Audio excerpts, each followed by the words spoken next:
Saat Manchester United kembali menderita kekalahan saat ditekuk Newcastle United di laga terakhirnya, membuat Erik ten Hag kini tampak semakin dekat menuju pintu keluar Old Trafford. Tapi Erik ten Hag tetap tegar ketika dia berhadapan dengan awak media usai kekalahan tersebut. Ia menyebut dirinya sebagai seorang petarung dan ngotot mengatakan bahwa dia bisa mengembalikan Manchester United ke jalur kemenangan. Tapi bagaimana dengan semua data dan nilai rapornya selama menjabat sebagai pelatih Setan Merah? Apakah masih bisa membuatnya selamat dari pemecatan?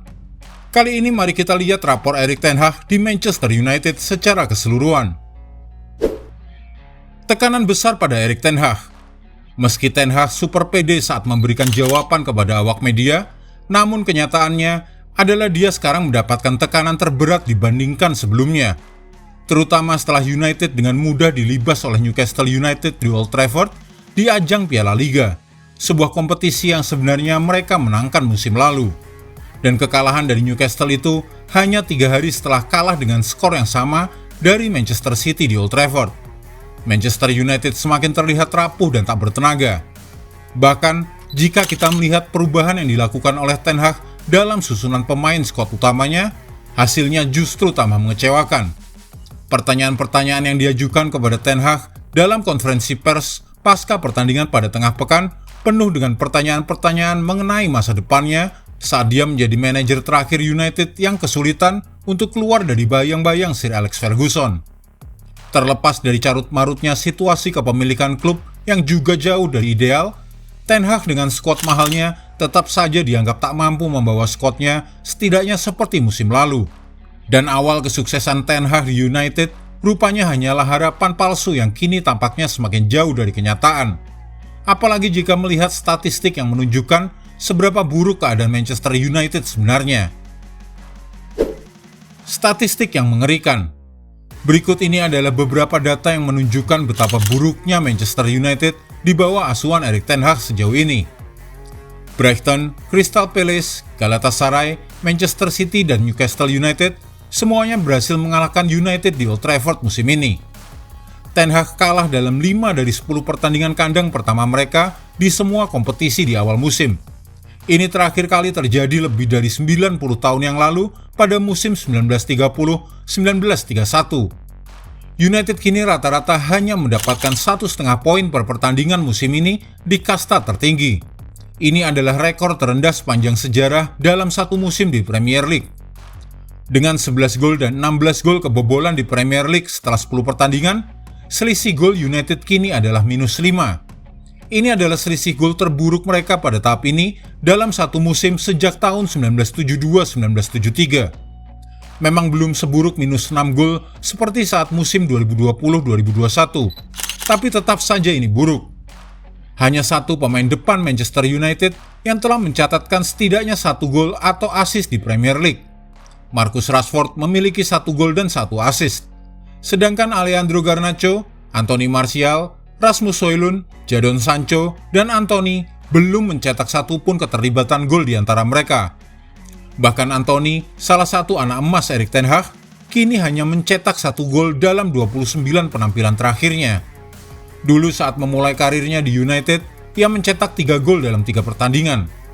Kekalahan Manchester United dari Newcastle pada tengah pekan adalah kekalahan ke-8 mereka musim ini di semua kompetisi, dari 15 pertandingan secara keseluruhan. Ini adalah pertama kalinya mereka kalah sebanyak 8 kali dalam 15 pertandingan pertama awal musim dalam 61 tahun terakhir.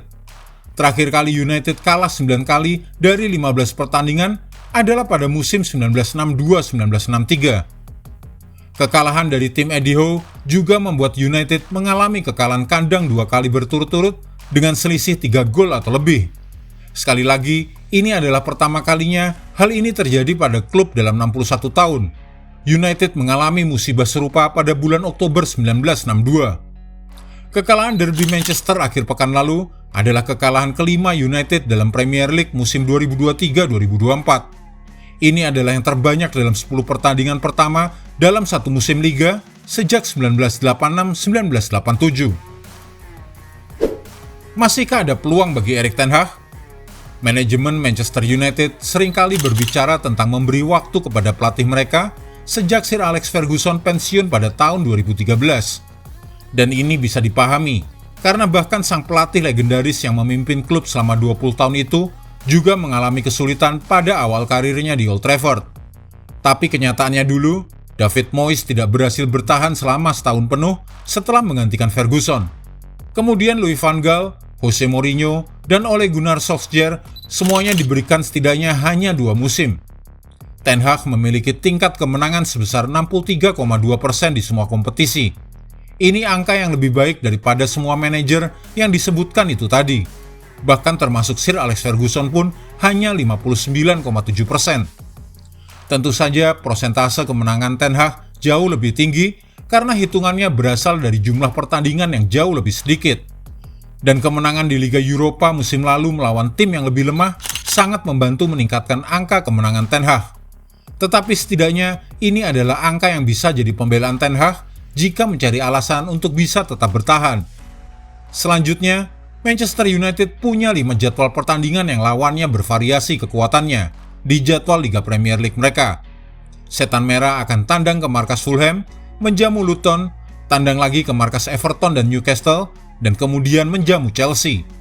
Jika melihat jadwal tersebut, 3 laga pertama melawan Fulham, Luton, dan Everton seharusnya bisa untuk memperbaiki catatan buruk Manchester United. Dan meskipun mungkin ada sisi positif terhadap rapor Erik ten Hag, ia tetap dianggap tidak bisa mengangkat prestasi MU secara konsisten.